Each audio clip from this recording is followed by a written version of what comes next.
अगली भोर रामदास संत जी से मिलने जाता है। रामदास अकेला खेतों के रास्ते चल रहा है। चारों तरफ ऊंचे पेड़, सागवान और बरगद की छाया, पक्षियों की चहचहाहट। थोड़ी देर बाद रामदास खेत पार करके संत जी के ध्यान स्थल पर पहुंचता है। रामदास दूर से ही इस जगह को देखकर सोचने लगता है, ये स्थान तो आश्चर्यजनक है। इतनी शांति, हवाओं में इतनी शीतलता। यहाँ के दर्शन से ही मन की सारी चिंताएं मिट जाएंगी। थोड़ा आगे बढ़ने पर रामदास संत जी को देखकर उनके सामने हाथ जोड़कर खड़ा रहता है, लेकिन काफी समय तक संत जी आंखें नहीं खोलते। फिर भी रामदास बिना हिले उनके सामने खड़ा रहता है। तभी संत जी आंखें खोलते हैं और ये देख रामदास उतावलेपन से बोलता है, संत जी, मैं एक किसान हूँ। जीवन भर कड़ी मेहनत की है, लेकिन मेरे प्रयासों का फल सिर्फ भूख और दुख रहा है। घर में अनाज का दाना नहीं, शरीर पर अच्छे कपड़े नहीं, फिर भी मेहनत से पीछे नहीं हटा। लेकिन अब मन टूट रहा है। कृपा करके मुझे जीवन का कोई रास्ता बताएं। संत जी उसकी व्याकुलता देखकर कहते हैं, पुत्र, तेरी बोली में सच्चाई है, तेरे श्रम में पवित्रता है। मैं तेरी आत्मा की व्यथा देख रहा हूँ। तू खेतों में अनाज उगाता रहा, लेकिन तेरे दिल की ज्योति नहीं बुझी।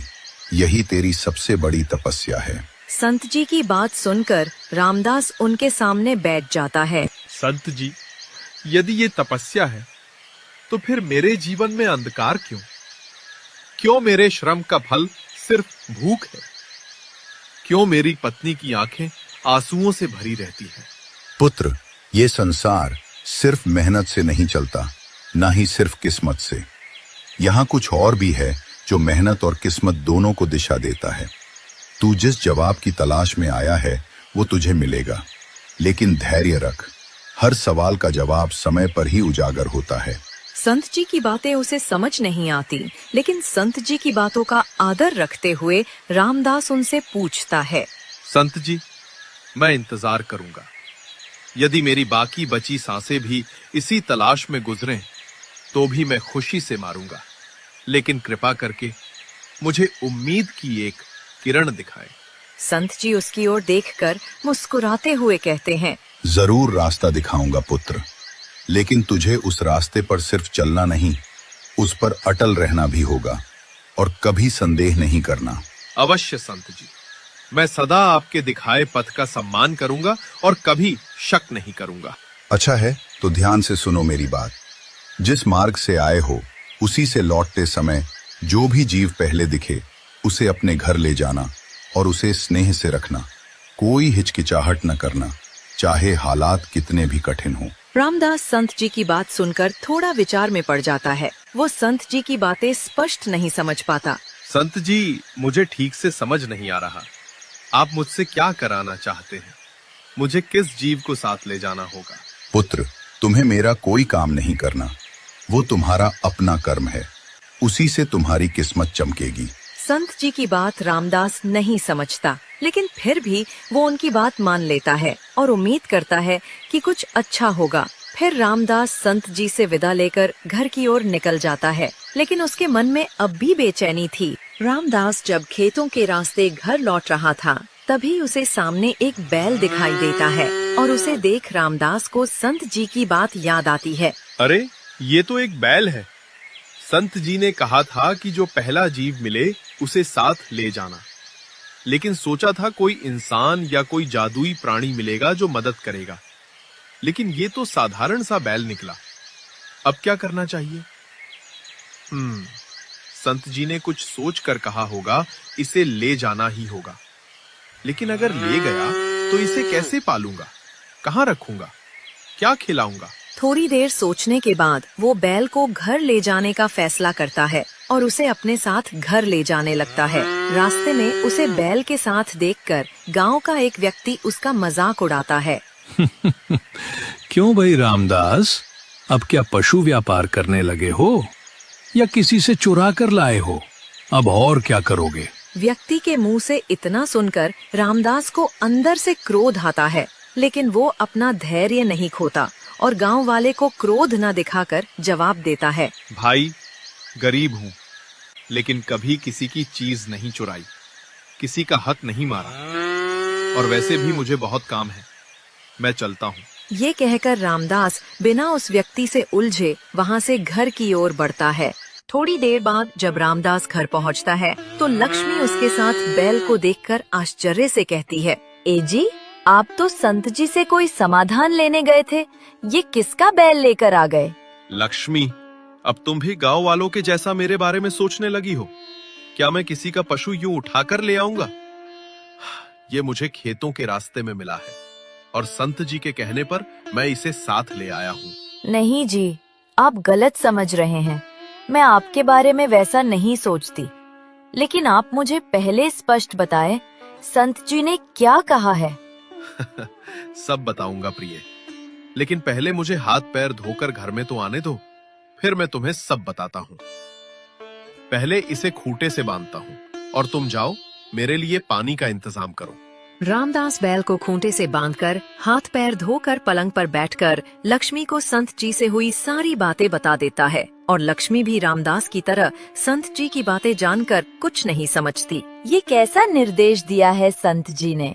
हम इस बैल का क्या करेंगे? इससे तो हमारी परेशानियाँ और बढ़ेंगी। तो लक्ष्मी, क्या मैं इसे वापस छोड़ आऊं? अरे नहीं, ऐसा मत करना। संत जी की बातों का अपमान होगा। हम देखते हैं इसे रखकर क्या होता है। जरूर किसी उद्देश्य से ईश्वर ने इसे हमारे पास भेजा होगा। ठीक है, फिर हम इसे परिवार का सदस्य मानकर रखेंगे। जब मैं घर में रहूंगा तब मैं इसकी देखभाल करूंगा और जब मैं काम पर जाऊंगा तब तुम इसका ख्याल रखना लक्ष्मी। दोनों ऐसे ही संत जी के दिए निर्देशों का सम्मान रखकर बैल को अपने पास रखने का विचार करते हैं। ऐसे ही कुछ दिन गुजर जाते हैं और रामदास व लक्ष्मी बारी बारी से बैल का खान पान संभालते हैं। लेकिन एक रात, ए जी, कितने दिनों से हम बैल की सेवा कर रहे हैं, इसे परिवार का हिस्सा बनाकर रखा है, लेकिन मुझे तो इसमें कोई विशेषता नहीं दिख रही। अरे मुझे क्या पता लक्ष्मी, मैं खुद सोच रहा हूँ कि आखिर क्यों मिला ये। संत जी ने भी स्पष्ट नहीं कहा कि कोई बैल मिलेगा और वो विशेष होगा। पता नहीं संत जी हमारी क्या जांच ले रहे हैं। वही तो, हमारी स्थिति पहले से तंग थी। अब बैल को खिलाने में थोड़े ही सही, लेकिन कुछ अतिरिक्त सिक्के तो लग ही रहे हैं। हाँ लक्ष्मी, तुम सही कह रही हो, लेकिन हम और क्या कर सकते हैं। संत जी ने हमें उनके शब्दों पर संदेह न करने को कहा है और धैर्य रखने को बोला है। हाँ, ये भी ठीक है। क्या पता ये हमारी कोई परीक्षा हो, और यदि हम संत जी के शब्दों को छोड़ दें तो शायद हम इस परीक्षा में विफल हो जाएं। इसलिए हमें अब धैर्य रखने के सिवा कुछ नहीं करना चाहिए। उसी रात राज्य के हर कोने में लूट करने वाले डाकू काशीपुर गांव में रामदास के घर के बाहर पहुंच जाते हैं और जब रामदास व लक्ष्मी सो रहे होते हैं, अरे भाई, ये कहाँ ले आया तू? ये तो एक टूटी फूटी कुटिया है। इसमें लूटने लायक क्या मिलेगा? ऐसे ही राज्य में हर जगह सिपाही गश्त कर रहे हैं, बड़ी मुश्किल से यहाँ पहुँचे हैं और तू इस गरीब की कुटिया में ले आया?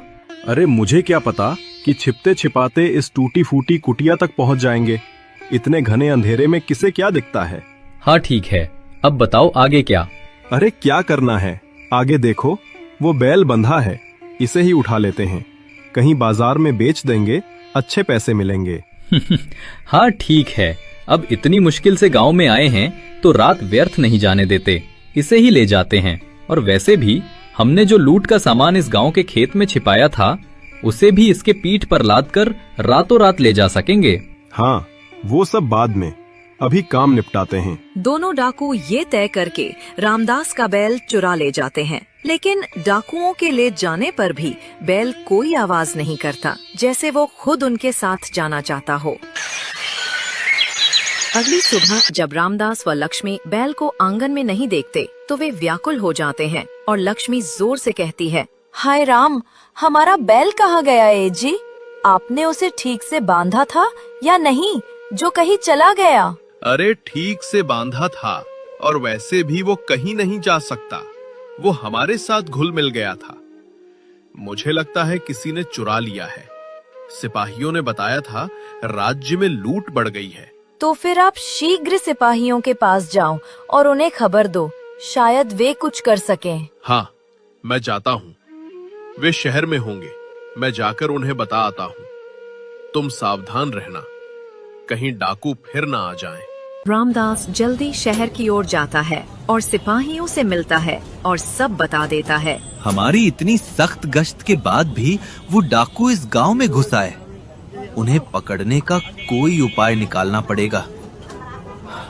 पूरे राज्य को त्रस्त कर रखा है। आप फिक्र मत करो, हम उन्हें ढूंढ लेंगे। वे आसपास ही होंगे और यदि कोई संदिग्ध व्यक्ति दिखे जो गांव का ना हो तो हमें तुरंत बताना। हम उन्हें गिरफ्तार करेंगे और डाकुओं को पकड़वाने पर राजा ने अच्छा इनाम देने का वादा किया है, इसलिए आप हमारी मदद जरूर करना। रामदास सिपाहियों से बात करके घर लौटता है।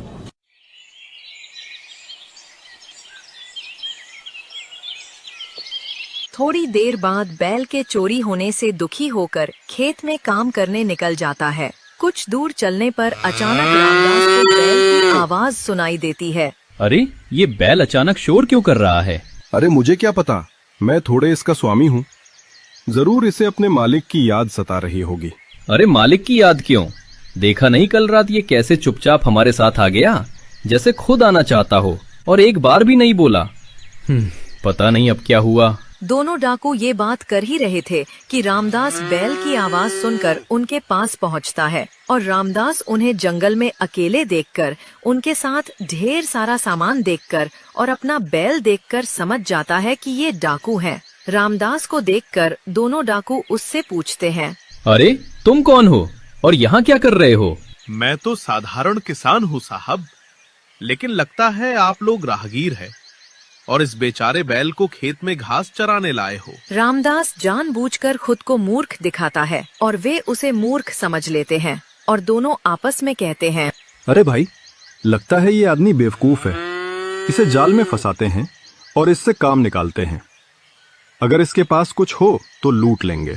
हाँ, यही सही, लेकिन मुझे नहीं लगता इसके पास लूटने लायक कुछ होगा, लेकिन काम निकाल सकते हैं। सुनो, हम इसे यहाँ गांव में बेचने लाए थे और रास्ते में इसे भूख लगी तो यहाँ चराने ले आए। हम दूर से आए हैं और यहाँ किसी पशु व्यापारी को नहीं जानते, तो क्या तुम इसे बेचने में मदद करोगे? डाकू की बात सुनकर रामदास की आंखें चमक उठीं, मानो उसे उन्हें पकड़वाने का मौका मिल गया, और उनसे बोला, ओह, ऐसा है। ठीक है, मैं एक ऐसे आदमी को जानता हूँ जो पशु खरीद बेचता है। आप मेरे साथ चलो, मैं आपको उसके पास ले चलता हूँ। रामदास की बात सुनकर थोड़ी देर दोनों डाकू सोचकर कहते हैं, हम दोनों नहीं जाएंगे।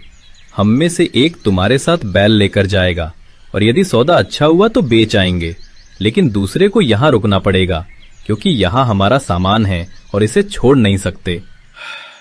ठीक है, फिर आप में से एक रुको, हम बैल बेचकर लौट आएंगे। इतना कहकर रामदास और एक डाकू बैल को साथ लेकर बेचने निकल जाते हैं।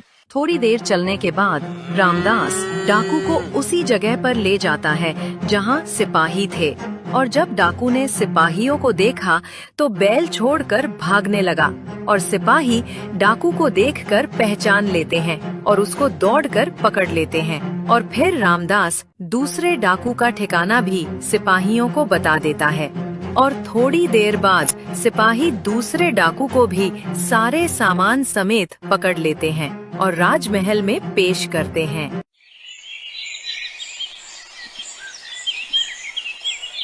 अगली सुबह रामदास को राजमहल से निमंत्रण आता है और राजमहल से बुलावा आने पर लक्ष्मी रामदास से कहती है, ए जी, राजमहल में आपको क्यों बुलाया?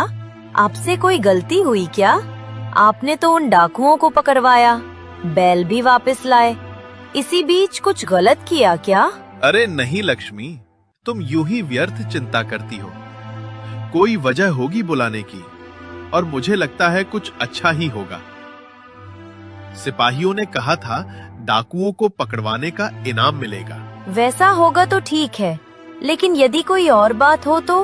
अरे कुछ नहीं होगा प्रिय, फिक्र मत करो, मैं जल्दी जाकर आता हूँ, वरना राजा को प्रतीक्षा करवाने से वे नाराज हो सकते हैं। ये कहकर रामदास राजमहल जाता है। महल में राजा और सेनापति उसे अकेले एक कमरे में मिलते हैं। राजा जी, क्या मुझसे कोई चूक हुई जो आपने मुझे अकेले बुलाया है? अरे नहीं, तुमसे चूक क्या होगी। तुमने तो राज्य की बड़ी समस्या सुलझाई है। तुमने बड़ी बहादुरी और सूझबूझ से उन डाकुओं को पकड़वाया। हम तुम्हें इनाम देने के लिए बुलाए हैं, और यदि चूक की होती तो यहां नहीं, सीधे दरबार में मिलते। हाँ रामदास, राजा तुमसे बहुत खुश हैं। तुम्हारी बहादुरी और बुद्धि देखकर तुम्हें इनाम के साथ राजमहल के लिए अनाज की आपूर्ति का काम सौंपा जाएगा, और तुम्हारी मदद के लिए लोग दिए जाएंगे, और बदले में अच्छे सिक्के मिलेंगे। ये सुनकर रामदास की आंखें खुशी से नम हो गईं और राजा को धन्यवाद देते हुए बोला, आपका बहुत बहुत आभार राजा जी। आपने जो काम और इनाम देने का फैसला किया, उसकी मुझे बड़ी जरूरत थी। इससे मेरी और मेरी पत्नी की जिंदगी संवर जाएगी। आप बहुत उदार हैं। मैं पूरे दिल से ये काम करूंगा। आपको कभी निराश नहीं करूंगा। ठीक है, ठीक है। अब इतना भावुक मत हो। ये तुम्हारे कर्म और किस्मत का फल है, इसलिए आज तुम्हें ये मौका मिला। इसमें हमें धन्यवाद की जरूरत नहीं। ठीक है राजा जी, मुझे अब जाना चाहिए। मेरी पत्नी इंतजार कर रही होगी।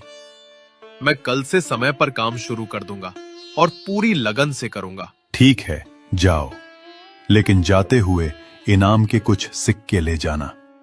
सेनापति तुम्हें दे देंगे। सैनिक ने रामदास को ढेर सारे सिक्के इनाम में दिए, और ये लेकर रामदास खुशी से घर आ गया। देखो प्रिय, तुम व्यर्थ डर रही थी। मैंने कोई गलती नहीं की, और देखो कितने सिक्के दिए राजा ने, और उनके यहाँ काम भी मिला। अब हमें कभी तंगी की फिक्र नहीं करनी पड़ेगी। हाँ, आप ठीक कह रहे हैं। और मैं आपको कहती थी ना कि हमारी जिंदगी एक दिन संवर जाएगी। हमारी किस्मत इतनी बुरी नहीं थी। हाँ, ये तो है। लेकिन एक बात ये भी कि जब संत जी के निर्देश अनुसार हमने बैल को स्नेह से रखा, तभी हमारी किस्मत खुली है। हाँ, और उसी की वजह से आप डाकुओं को पकड़वा पाए और राजमहल में काम के साथ इतना धन मिला। ये बैल किसी चमत्कार से कम नहीं।